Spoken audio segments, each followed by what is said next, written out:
2012년 7월 요르단 정부는 국경에서 15km 떨어진 사막 지역에 난민 캠프를 설치했습니다. 세계에서 두 번째로 큰 시리아 난민 12만 명을 수용한 자타리 캠프입니다. 2,500만 국민 중에 1,000만 명가량이 난민으로 전락했고 그중에 250만 명이 국경을 넘어 레바논, 요르단, 터키로 피신했습니다. 국제사회는 곧바로 구호에 나서 숙소, 식량, 병원, 학교 등 다양한 형태로 생활을 지원했습니다. 숙소도 문제입니다. 유엔은 끝없이 밀려드는 난민들에게 대형 천막을 제공했다가 큰 불만과 비난을 들었습니다. 천막으로는 사막의 기후를 당해낼 수 없었습니다. 그러다 새로 지급된 것이 컨테이너로 만든 집입니다. 우리나라는 2012년부터 각국의 시리아 난민 캠프를 돕기 시작했습니다. 그중에 하나가 컨테이너 집인데요. 실내가 넓고 더위와 추위에 강해서 천막에 비할 바가 아닙니다. 자타리 캠프에는 지금까지 1,700채를 보급했는데 이 집을 받기 위해 난민들 사이에 경쟁이 벌어질 정도입니다. 유엔에서 지원하는 거는 천막을 지원하는데 그런 천막을 이렇게 컨테이너 하우스로 이렇게 바꾸어서 주면은 이 사람들이 겨울을 나는데 굉장히 도움이 되고 또 여기 그 에너지 전기가 부족해갖고 겨울에 난방을 제대로 못해요. 그렇기 때문에 이런 컨테이너를 하게 되면은 굉장히 그 사람들이 그 주거 환경의 안정을 가져오기 때문에 이 컨테이너 하우스의 인기가 굉장합니다. 자타리 난민촌에서는 유니세프를 통해 교육 과정을 운영합니다.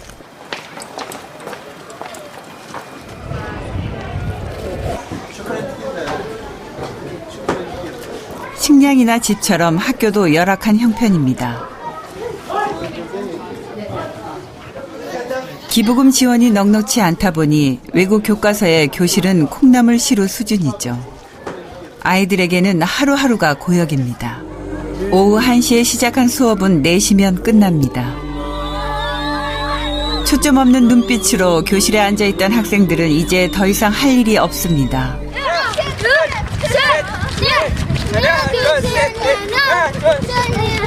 도복 입은 아이들을 따라가 보니 커다란 가건물 한 동이 통째로 태권도 교실로 운영되고 있습니다. 한국 외교부가 국내 NGO와 함께 운영하는 방과 후 교실입니다. 불만과 불안에 사로잡힌 부모들도 아이들 문제만큼은 한시름 놓죠. 특히 어려서부터 남녀를 엄격하게 구분하고 활동에 제약을 받던 여학생들이 음악 수업을 들으면서 눈에 띄게 밝아졌습니다.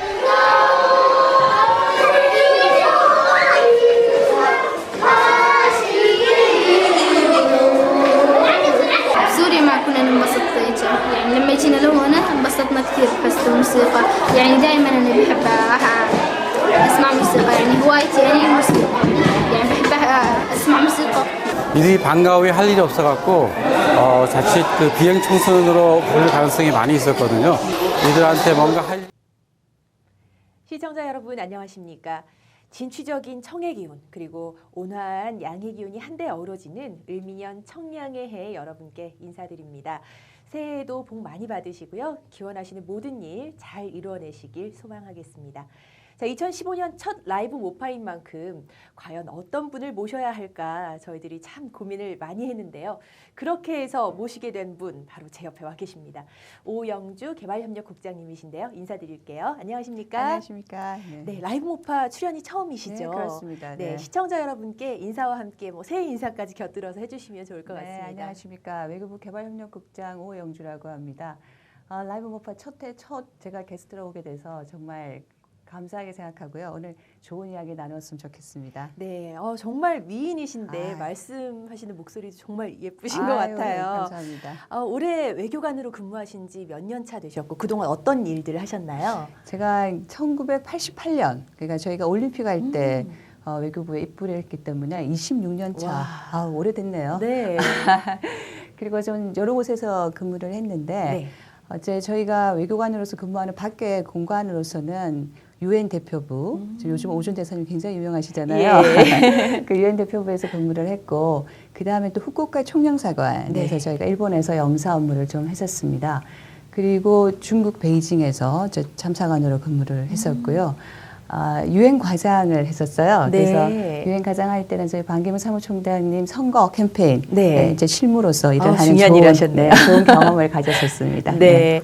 뭐 아무래도 세계를 품고 살아가시는 분이 아닌가 싶어서 굉장히 부럽기도 한데, 요즘에는 외교부 여성들이 참 많다고 들었지만, 그렇죠. 네. 국장님께서 입부하실 당시만 해도 많지 않았을 것 같거든요. 그렇습니다. 네네.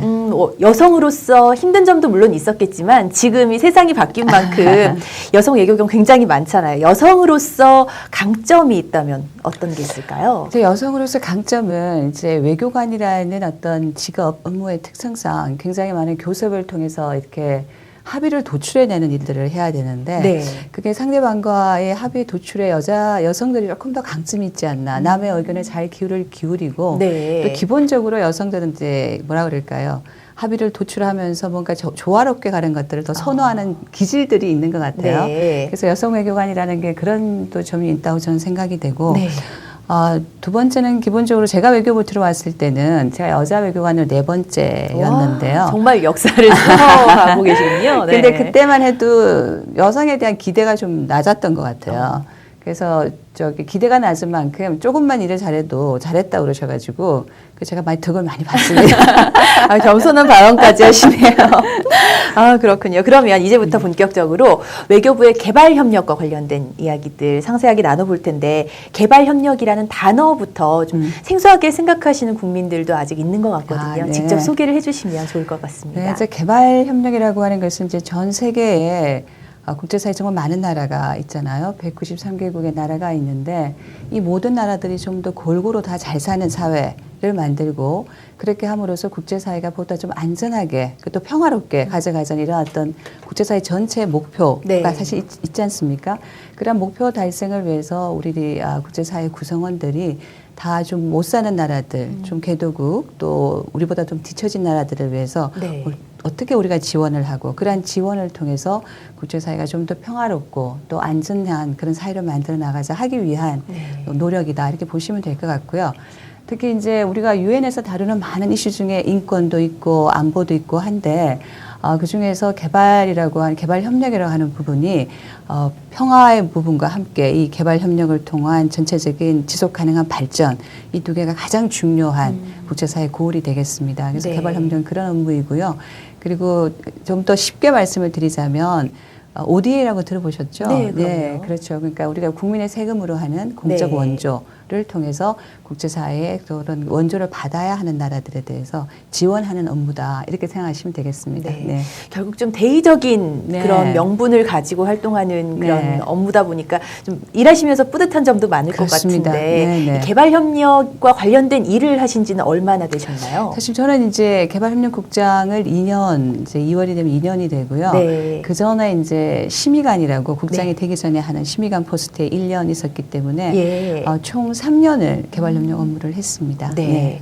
그러면 개발협력이라고 했을 때 흔히 NGO 단체들 많이 떠올리게 돼요. 월드비전이나 굿네이버스 네, 같은. 네. 그런데 외교부에서도 개발협력을 한다면 뭔가 이 정부 차원에서 하는 개발협력은 NGO 단체와 다른 점이 있을 것 같거든요. 그렇죠. 네. 그래서 제가 아까 이제 말씀을 드릴 때 이 개발협력이 정부에서 하는 것은 정부의 세금을 가지고 그리고 ODA라고 하는 공적 원조를 가지고 지원하는 것이다. 네. 그것이 가장 이제 좀 다른 점이라고 할 수 있겠죠. NGO들은 기본적으로 이제 여러 가지 기금을 모집해서 네. 이렇게 개인적으로 또는 그 기구가 그 기구 차원에서 어려운 곳을 가서 이제 이렇게 지원하는 게 있다면 네. 우리 그 공적 원조를 담당하는 우리 정부의 임무는 네. 정부의 세금을 가지고 그리고 국가 대 국가의 관계에서 네. 그러니까 우리나라가 어떤 나라를 도와주는 그런 형식이 되겠습니다. 하지만 요즘의 개발 협력에 있어서는 정부가 하는 개발 협력뿐만 아니라 NGO들이나 여러 단체에서 하는 것도 굉장히 중요한 역할을 하고 있어서 네. 최근에는 정부가 하는 일과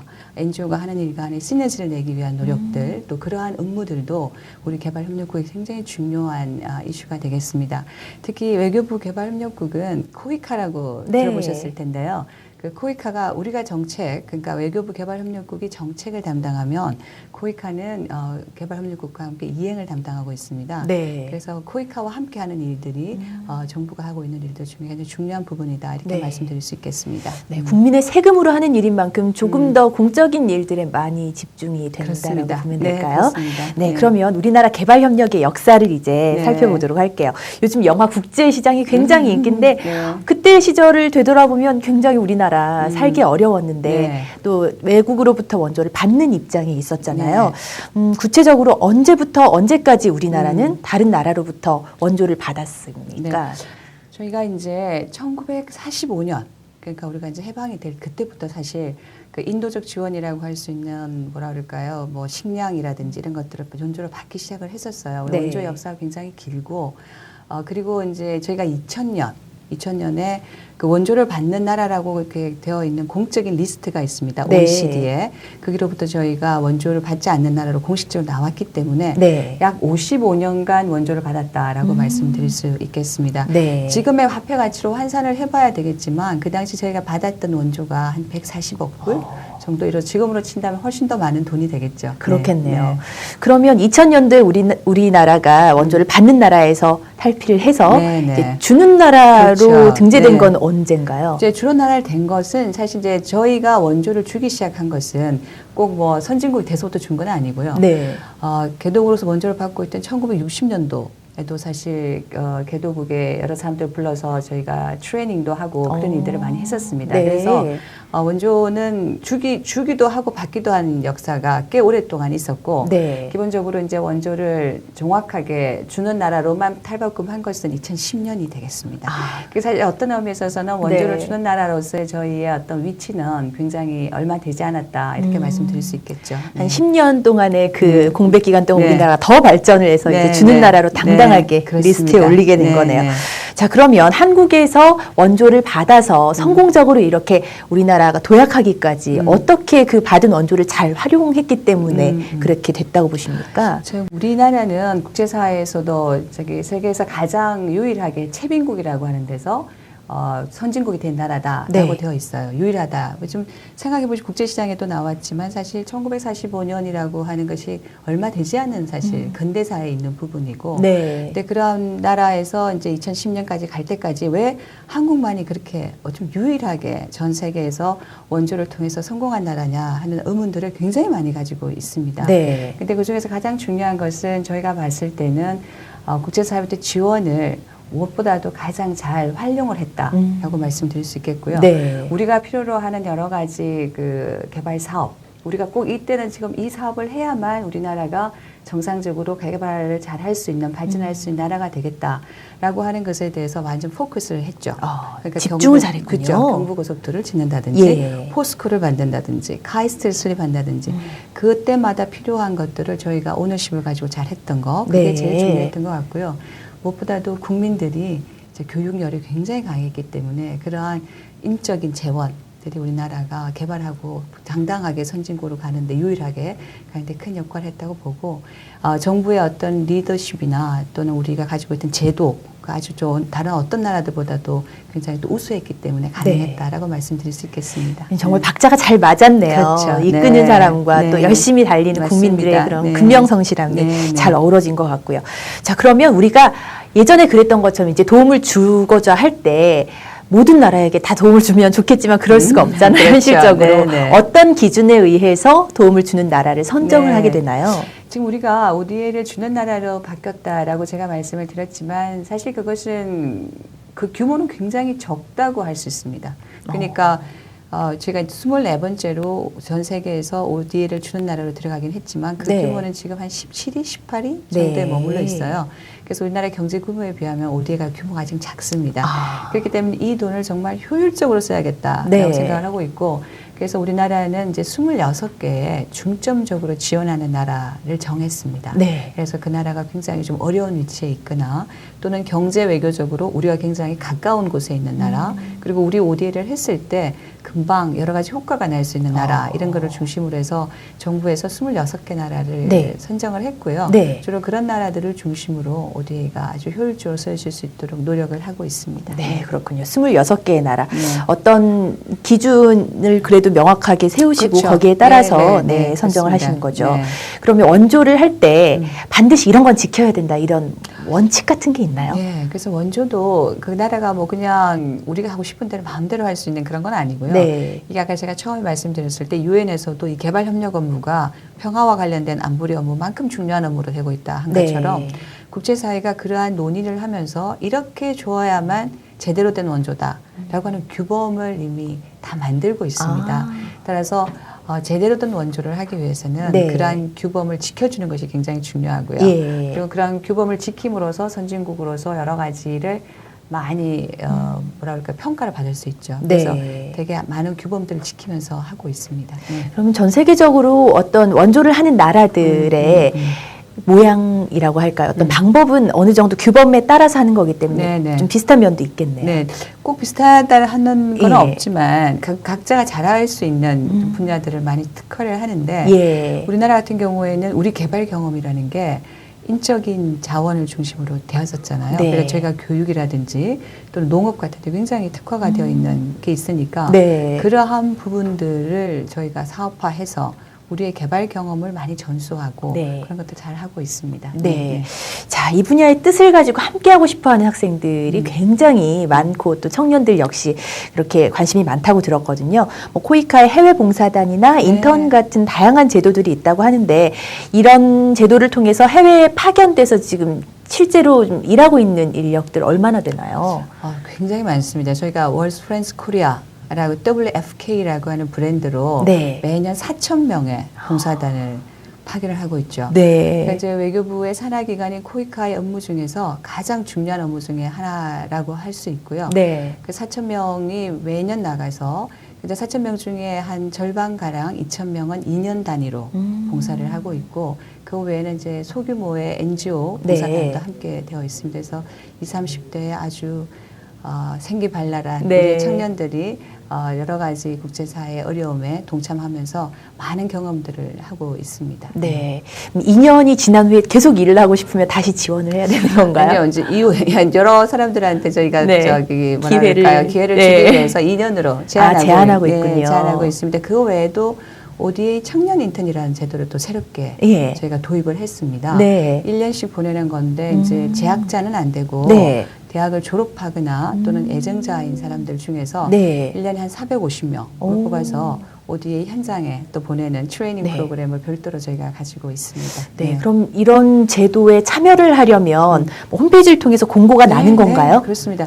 월스 프렌즈 코리아 같은 경우에 코이카 봉사단 같은 경우에는 연 10회 정도. 자주 뽑는군요. 그러니까 홈페이지 들어가시면 예. 아주 상세하게 좀 나와 있습니다. 코이카 홈페이지를 참조하시면 되고요. 네. ODA 청년 인턴은 1년에 2번 네. 뽑고 있는데 또 홈페이지를 통해서 공고를 잘 하고 있습니다. 네, 그렇군요. 자, 그리고 개발협력국에서 재난 구호 업무도 맡고 있다고 들었는데요. 지금까지 우리나라 어떤 구호 활동을 해왔나요? 재난구호는 이제 잘 기억을 잘 하시겠지만 하이티가 저희가 네. 구호대를 보낸 첫 업무라고 할 수 있고요. 그다음에 쓰나미 때도 보냈고 예. 그리고 최근에 일본 2013년 네. 그리고 좀 최근에 유명해진 에볼라 그 보건 인력까지 네. 4차례 재난구호를 저희가 보냈습니다. 구호대를 네.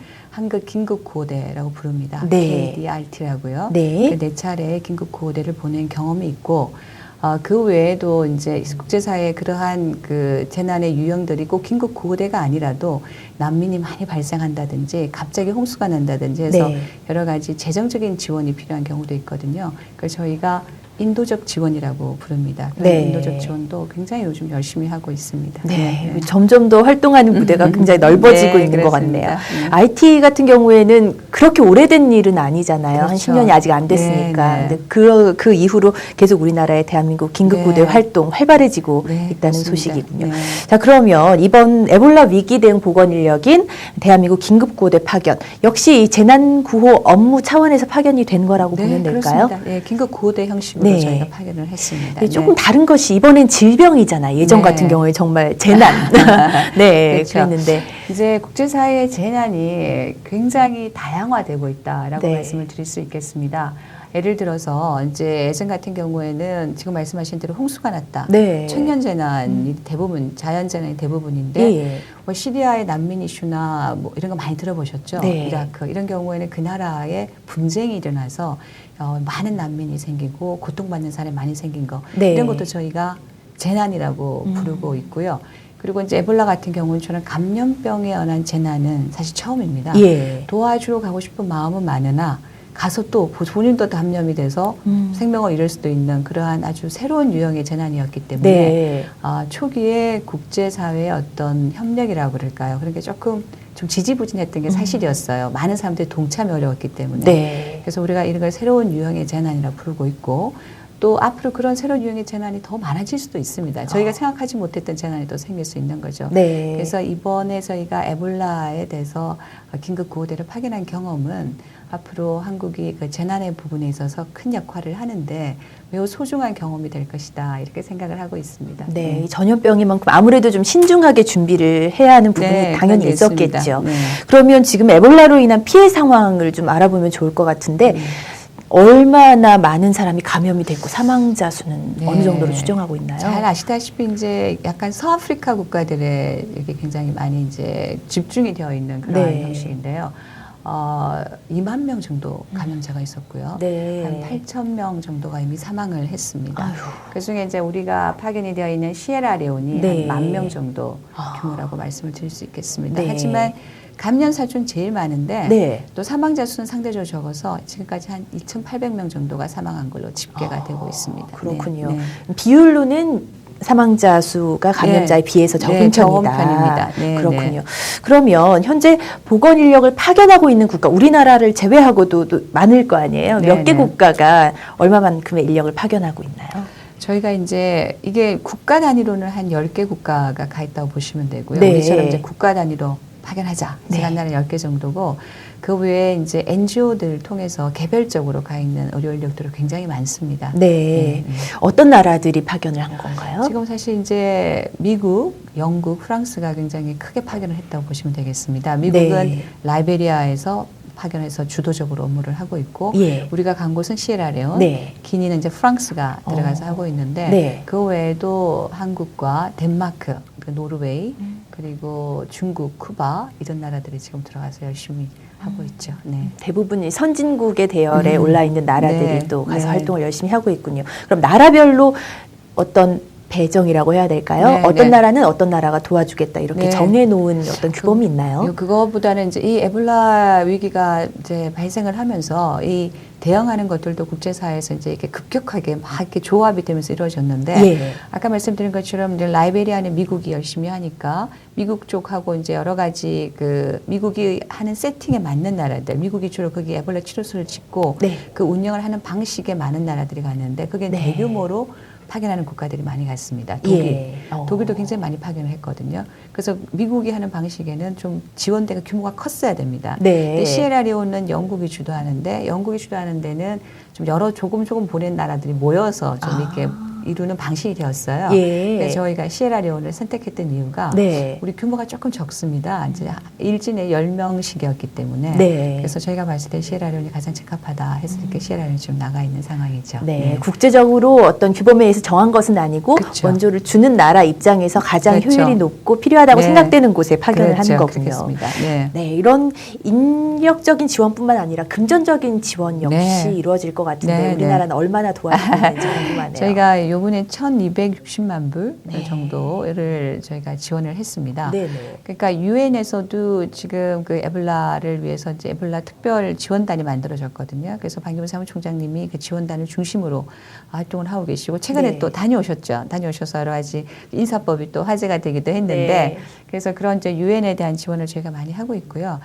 그리고 이제 우리 그 에볼라 파견을 위해서 가 있는 보건 의료대가 가 있는 지역에 네. 이건 프리타운 리온이라고 저희가 시에라리온 수도 근처거든요. 거기 저희가 하고 있는 치료소에도 네. 저희가 운영 경비를 좀 냈고 최근에 이제 쿠바가 굉장히 많이 나가 있는데 예. 쿠바 의료진들이 굉장히 활동을 많이 하는데 네. 그게 굉장히 중요한 것은 의료진들을 보호하기 위한 보호복이 있어요. 네. 근데 그 보호복이 좀 모자란다 해서 저희가 또 지원을 좀 했었습니다. 그래서 네. 여러 가지 다양한 종류로 1,260만 불을 지원했고 굉장히 우리가 지원한 규모로 그러니까 네. 우리나라의 기준으로는 굉장히 많은 규모를 지원했다 말씀드릴 수 있습니다. 네, 그렇군요. 네. 자, 우리나라가 작년 12월에 일진을 파견을 하고 네. 얼마 전 며칠 전에 이진을 파견을 했는데 파견지가 시에라리온이라고 말씀해 주셨잖아요. 네. 규모가 일진이 10명이라고 하셨죠. 네. 이진은 이진도 10명, 네. 3진까지 30명 규모입니다. 총 30명. 네, 네. 그러면 일정에 대해서 좀 설명해 주세요. 어떤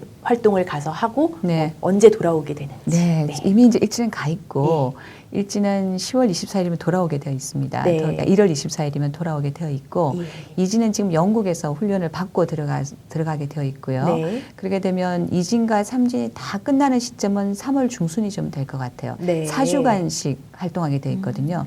그러니까 일주를 영국에서 훈련받고 네. 현장에 들어가서 한 5일 정도의 현지 적응 기간을 가지고 네. 4주 동안 오퍼레이션을 하고 아. 돌아와서 21일 동안 격리 관찰을 하게 되어 있습니다. 네. 그래서 이게 참여하신 분들은 예. 총 7주가 되게 되어 있고 저희가 봤을 때는 3진까지 보내기 때문에 네. 3월 21일 날 전반적으로 모든 것들이 끝나게 되어 있습니다. 네. 네. 그러면 일진과 이진의 활동 기간이 현지에서 한 일주일 정도는 그렇습니다. 오버랩이 되도록 네, 그렇게 네. 그렇게 만들었습니다. 네, 네, 그렇군요. 네.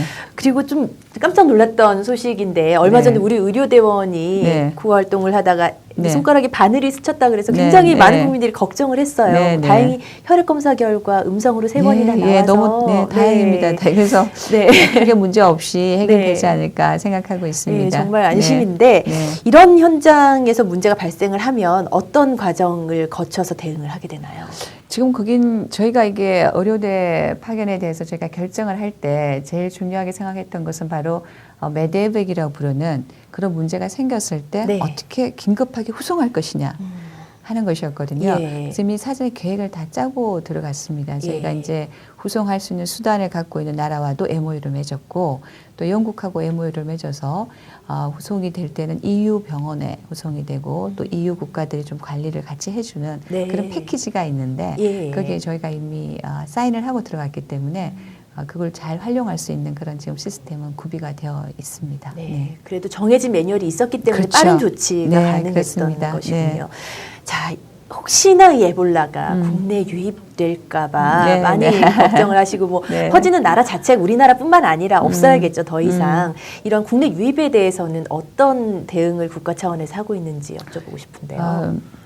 그 부분은 사실 보건복지부가 하고 네. 있는 부분이고요. 보건복지부에서 굉장히 많은 대책들을 지금 세워두고 있고 그 감염이 이미 됐던 나라들, 예를 들어 시에라리온을 가셨다라고 네. 하면 들어오실 때 굉장히 엄격한 그래야겠죠. 절차를 이렇게 받게 돼 있고요. 네. 공항에서부터. 그리고 많이 감염이 된다면은 치료할 수 있는 병원이 격리병원이 우리나라 17개 정도 된다고 하네요. 네. 그리고 500여 개 정도의 병상도 지금 완비가 되어 있습니다. 그래서 예. 이렇게 감염될 가능성이 있는 분의 추적 장치 같은 것도 잘 되어 있는 것 같고요. 네. 보건복지부가 만반의 준비를 하고 있다고 저는 알고 있습니다. 네, 네. 그 준비된 상황이 실제로 쓰여지지 않는 것이 가장 그럼요. 적합한 네, 그럴 것 그런 같습니다. 시나리오겠지만 네. 일단은 대비를 철저하게 하는 건 역시 네, 중요할 네. 테니까요. 자, 이렇게 파견된 분들 현지 일정이 모두 끝난 다음에 네. 우리나라로 들어와서 네. 현지 일상생활에 복귀하기까지 그 과정에 대해서 좀 상세하게 말씀해 주시면 좋을 것 같아요. 에볼라 바이러스의 잠복기는 21일로 알려져 있고요. 네. 그렇기 때문에 서울에 들어온 시기부터 21일 동안은 보건복지부에서 특별한 장소에서 이제 격리라기보다는 이제 아주 본질적으로 이렇게 자기들이 다른 장소에 있으면서 그 관찰을 받게 되겠습니다. 네. 20일 동안 관찰을 받게 되고 그 후에 아무 문제가 없으면 생활에 그냥 복귀가 가능하겠죠. 네. 다 그렇게 될 거라고 지금 생각을 하고 있습니다. 네. 네, 네. 정말 꼭 그래야겠죠. 네, 네, 네. 저희 SNS 통해서 네. 지금 방송 시청하시는 분들이 실시간으로 질문을 네, 주시거든요. 네, 그래서 네. 제가 직접 소개를 좀 해드리고 싶은데 심경희님 페이스북 통해서 질문을 주셨고요. 국장님께서 외교관으로서 가장 기억에 남았던 일은 무엇인가요? 아무래도 이 여성 국장님이시기 때문에 네, 네. 좀 더 관심이 많을 것 같습니다. 사실 이제 외교관 생활 26년 동안 그 하루하루가 다 의미 있고 기억에 남는 거였는데 네. 저 개인적으로서는 반기문 사무총장님의 선거 캠페인 네, 관여했던 1년 네. 그리고 총장님으로 당선되셔서 현장에서 이제 수락 연설을 하셨어요. 네. 저희가 그 선거운동 1년 하고 그 수락 연설을 이제 저희가 가서 먼 발치에서 이렇게 지켜봤을 때 뭐라 그럴까 정말 감개가 무량하고 울컥하고 네. 그래서 그때 내가 외교관 되기 정말 잘했구나 하는 생각을 했었습니다. 국제사회에 한국이라는 이름을 당당히 남길 수 있는 그런 분을 저희가 또 선거를 해서 네. 이루어냈기 때문에 그때의 감동을 뭐 잊을 수가 없죠. 네. 그렇군요. 네. 자, 이지원님께서 또 페이스북 통해서 질문 주셨는데요. 스페인 중남미학과 재학 중인 학생이래요. 네. 중남미는 상대적으로 빈곤한 국가들이 많은데 중남미 국가에 원조를 하고 있나요? 라고 물어보셨어요. 예. 우리나라는 지금 사실 이제 동남아를 제일 많이 하고 있긴 합니다. 가까우니까요. 예, 그렇죠. 네. 여러 가지 문화적으로도 가깝고 우리나라와 중요한 관계에 있고 네. 우리나라 ODA의 한 50%가 동남아에 가는데 네. 중남미 국가들도 꽤 많이 하고 있습니다. 특히 네. 이제 중남미 중에 페루나 파라과이나 또는 콜롬비아 이런 나라들에 대해서 저희가 중점협력국 중에 들어가 있고요. 볼리비아까지. 네. 볼리비아 네. 굉장히 이제 못 사는 나라인데 얼마 전에 예. 외교 잠깐 다녀가셨는데요. 그래서 중남미에 대해서도 저희가 많은 지원을 하고 있습니다. 네, 그렇군요. 네. 이 스페인 또 중남미학과 재학 중인 학생이기 때문에 이런 말씀들을 듣고 미리 설계하는데 굉장히 또 도움이 네, 되지 않을까 네. 이런 생각도 들어요. 네. 또 질문이 들어와 있는 것 같거든요. 네. 받아보겠습니다. 네, 잠시 질문지 받고 드릴게요.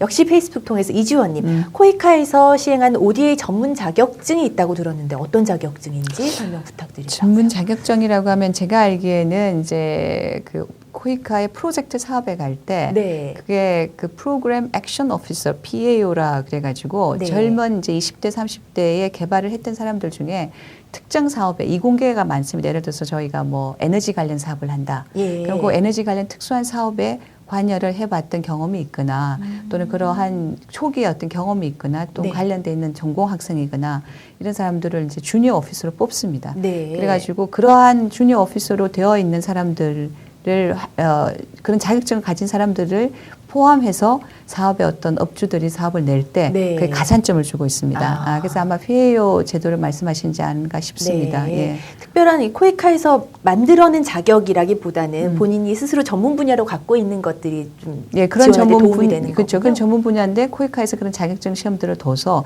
분야별로 이렇게 이제 뽑아서 가지고 있다가 예. 그런 자격증을 가지고 있는 분들이 비슷한 사업을 응모하는 어떤 회사에서는 네네. 그런 분들을 풀을 보고 예. 그런 분들 포함을 시키는 거죠. 그걸 포함을 네. 시켜주면 저희가 그런 회사들한테 코이카 사업을 더 줄 수 있는 가산점 제도를 가지는 거라 어떤 의미에서는 젊은 저희 이제 인재들, 네. ODA 인재들을 저희가 키워내는 그러한 네. 자격증 제도다 말씀드릴 수 있겠습니다. 네.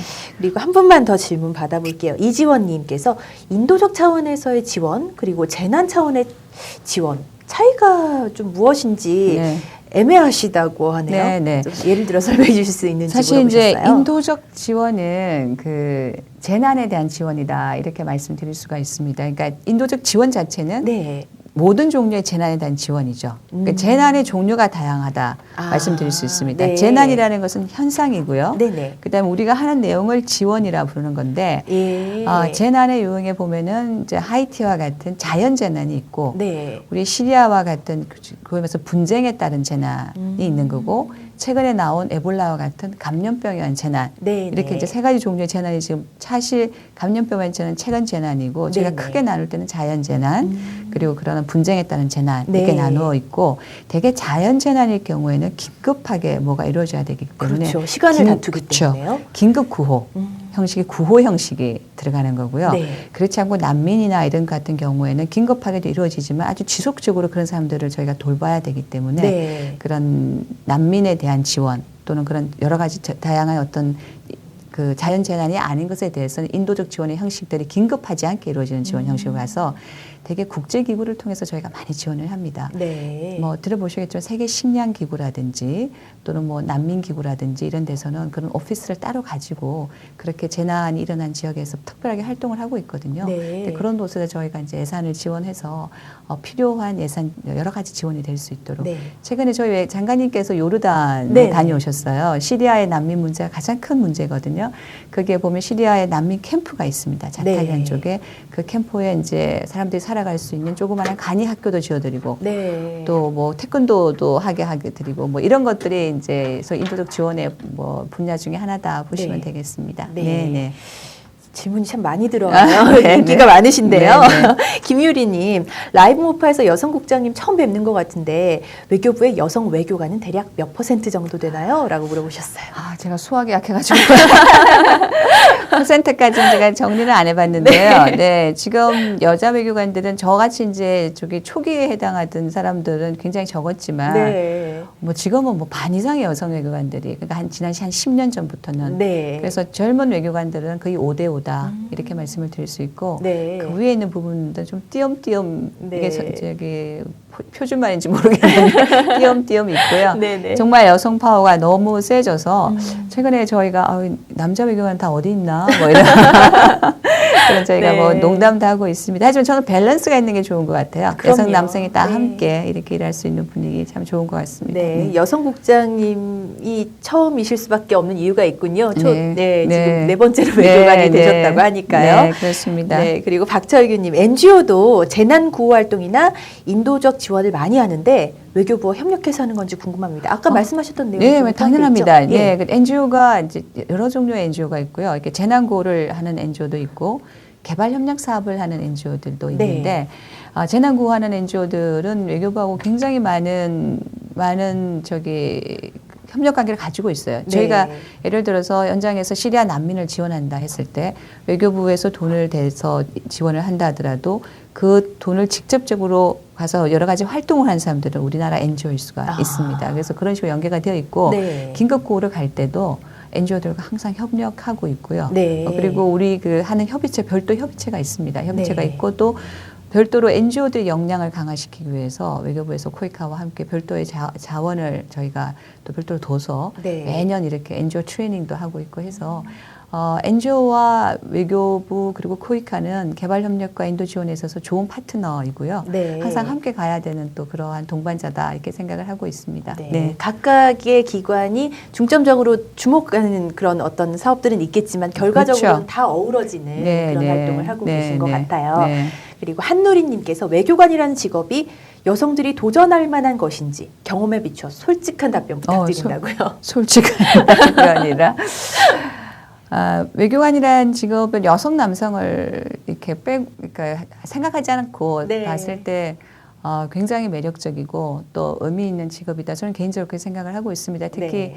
우리 같이 분단된 나라에서 통일을 지향하고 있고 또 국제사회에서 우리의 입지를 강화해야 되는 데 있어서 외교관처럼 중요한 역할을 할 수 없는 직업은 없다라고 하는 게 저의 확고한 생각이고요. 네. 근데 여성이 하는데 어떠냐 하는 부분들은 여성이어서 더 나쁘거나 더 좋구나 하는 점은 없고 네. 개인의 자질에 따라서 있을 수 있는데 다만 한 가지의 어려운 점은 저희가 그 인생의 반을 외국에서 살아야 되지 않습니까? 네. 그러니까 이제 만약 결혼을 한다면 가정생활과의 어떤 여러 가지 조화가 네. 뭐 굉장히 많이 이렇게 심리적이거나 뭐 육체적으로 힘이 들죠. 네. 예를 들어서 뭐 아기를 혼자 키워야 된다든지 뭐 이런 여러 가지 이제 그런 일들 때문에 많은 여성 외교관들이 고민하고 있고 힘들어하는데 네. 그러한 부분을 제외하고는 정말 매력적이고 도전할 만한 직업이다라고 생각하고 있습니다. 네. 그러면 여성 외교관의 경우에는 자녀들을 직접 근무지까지 데리고 가서 거기 현지에서 키우는 경우 거의 저도 그렇게 많을까요? 했고 예. 왜냐하면 모르겠어요. 한국의 엄마들은 좀 그렇지 않습니까? 이렇게 모성이 너무 강하잖아요. 그러니까 뭐 애를 놔두고서 어디 가고 네. 이게 좀 안 돼서 네. 안 되는 경우가 많은 것 같고 저도 그러더라고요. 예. 그러니까 힘들고 어렵더라도 네. 데려가서 애를 키우고 이렇게 되는데 일과 그 양육을 네. 한국이 아닌 다른 곳에서 특별한 도움이 없이 하는 거는 정말 어렵고 힘든 일인 것 같아요. 그런 네.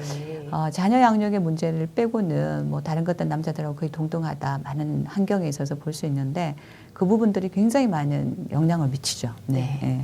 그러면 그렇게 외국을 많이 돌아다니는 자녀들의 입장에서는 굉장히 좋은 경험이잖아요. 어른의 입장으로 보면 그렇거든요. 네. 어린 시절에 언어의 면에 있어서도 훨씬 네. 좀 많이 감각을 키울 수 있을 것 같고 그런데 적응하고 이런 것에도 큰 문제는 없는지요. 문제가 많을 수 있죠. 그게 네. 좋은 기회이기도 하지만 네. 또 도전이거든요. 네. 그러니까 옆에서 이제 부모가 좀 많이 챙겨주고 이래야 되는데 또 다 바쁘잖아요. 그러니까 그래서 또 개인차가 있기는 하지만 다들 어려움을 겪으면서 또 잘 네. 성장하는 것 같기는 한데요. 이게 매번 환경을 바꾸는 것이 네. 쉬운 일은 아닌 것 같습니다. 그렇죠. 네. 어른한테도 힘든 일이니까. 맞습니다. 또 네. 그래도 좀 적응 잘하는 아이들도 제 주변에서는 좀 네, 본 것 같거든요. 그럼요. 훌륭한 자녀들도 꽤 많습니다. 네, 좀 네. 한편으로 부럽기도 했습니다. 네, 그리고 페이스북에서 최원영님, 우리가 원조해준 국가에서 우리나라 이미지가 더 좋아질 것으로 생각되는데 국내에는 이런 사례가 소개가 많이 되지 않는 것 같다고요. 어떻게 생각하시는지요? 라고 질문 주셨어요. 네.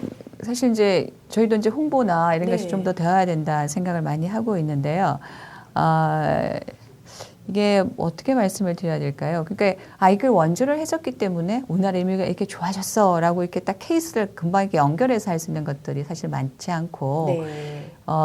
한류가 쭉 가서 우리의 나라에 대한 이미지를 이렇게 여러 오랜 기간 동안 해서 한국의 이미지를 빌드업 했지 않습니까? 네. 그것과 마찬가지로 우리나라의 ODA는 국제사회 그런 나라들에 가서 정말 좋은 마음으로 함께 가는 동반자의 마음으로 그 나라의 개발을 지원해주는 한국의 좋은 모습 이런 것들이 사업이나 봉사단을 통해서 쌓여지고 있다고 저는 생각을 해요. 네. 그리고 우리가 또 너무 이걸 하나 주고 우리 어떻게 했고 받지 않을까 이런 생각들도 저는 좀 경계해야 되는 것 같습니다. 네. 이렇게 아주 묵묵히 조용히 정말 결과를 낼 수 있도록 노력을 하다 보면 그러한 것들이 우리나라의 외교의 기반이 되고 네. 또 우리 국민들이 어딜 가더라도 존경받을 수 있고 네. 그러한 것으로 될 수 있다고 생각하고요.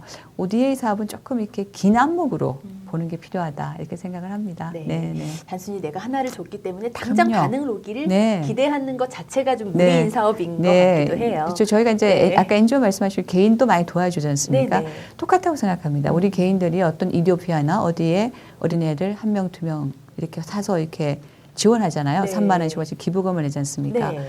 근데 그걸 하시는 분들이 내가 기부금을 냈기 때문에 걔가 어떻게 됐다고 누가 막 알아주길 그러지 않고 그쵸. 그런 주는 진정한 것만으로도. 마음으로 하죠. 이제 그렇죠. 잘 주기를 바라고 걔가 잘 되기를 바라고 네. 그런 마음들을 가지고 이제 ODA를 하다 보면 나중에 그게 결국은 우리나라에 도움이 됩니다. 네. 그 한국의 어떤 위상, 한국이 정말 괜찮은 나라, 네. 또 존경받는 나라 이렇게 되는 것이 더욱더 국익에 네. 도움이 되지 않을까 그렇게 생각을 하고 있습니다. 결국엔 진심으로 다가간 건 언젠간 통하기 맞습니다. 마련이겠죠. 네, 네. 그리고 건혜리님, 해외 원조보다 국내 빈곤층을 우선 지원해야 한다 이런 이야기도 많은데 네. 부장님께서는 어떤 생각을 가지고 계시는지 궁금하다고 하셨어요. 이건 사실 참 많이 들어보는 질문이에요. 그렇죠. 그러니까 우리나라가 아직까지 빈곤층 꼭 많고 또 복지의 문제도 굉장히 많은데 왜 네. 외국에 나가서 우리가 올해 2조 4천억을 했거든요. 네. 2조 4천억씩을 써야 하나요? 이런 질문들이 많습니다. 그게 하지만 한국이라는 나라가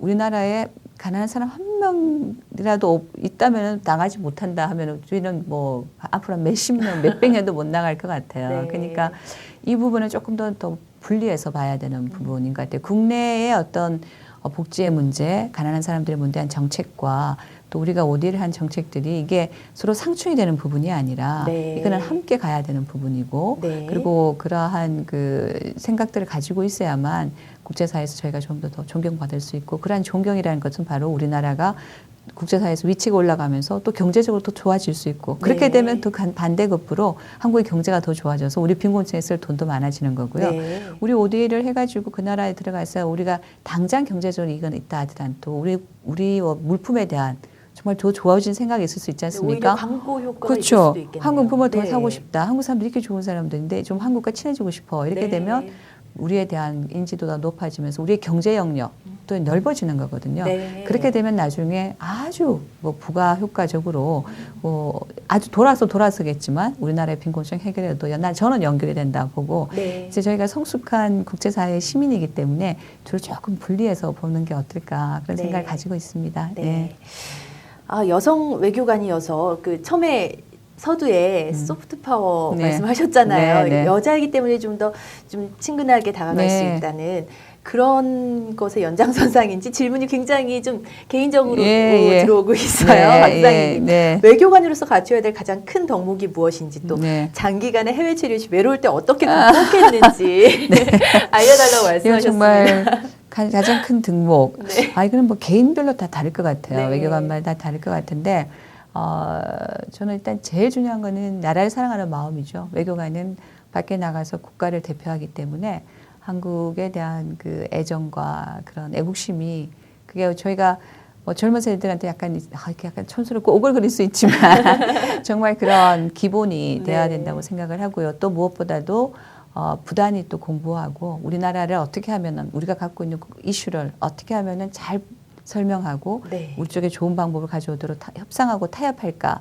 이것이 이제 외교관의 가장 큰 일이니까 끊임없이 국제적인 것에 대해서도 공부하고 우리 입장에 대해서도 공부하는 그런 역할들이 필요한 것 같은데 제일 중요한 건 소통할 수 있는 능력인 것 같아요. 그 외교도 사람이 하는 거라 그 사람과 내가 만나서 그쪽에 대해서 제 의견을 잘 이야기하고 그 사람이 잘 받아들여줘서 합의가 이루어지는 거잖아요. 그러면 이제 이렇게 둘이 만났을 때 이 사람 한 번 더 만나고 싶은 사람이다 라고 하는 그런 소통의 능력 또 인간적인 매력 뭐 그런 것들이 같이 갖춰져야 되는 것 같아서 그렇게 보면 참 하기 어려운 직업인 것 같아요. 끝이 없겠네요. 네, 끝이 없습니다. 그래서 뭐 저희 후배들은 저보다 훨씬 더 훌륭해서 잘 하고 있더라고요. 외로울 때는 이럴 때 열심히 일을 해야 되는 것 같습니다. 의외의 답변인데요. 그래 가면 또 굉장히 그 해외 생활이 외롭기도 하지만 또 많은 또 기회가 있어요. 또 다른 문화에 접해볼 수도 있고 본인이 하기에 따라서는 정말 다양하고 다이나믹하기 때문에 좀 그렇게 긍정적인 측면을 좀 보는 게 중요한 것 같아요. 그러니까 좀 자기를 좀 더 다른 문화에 노출시키고 새로운 것도 좀 트라이를 해보고 그러다 보면은 외롭지 않을 수는 없겠지만 그런 시간들은 좀 적을 것 같고요. 대개 외교관들은 일이 좀 많습니다. 그래서 제가 보기엔 해외 나가도 뭐 외로울 틈이. 또 결혼하면 애도 키워야 되니까.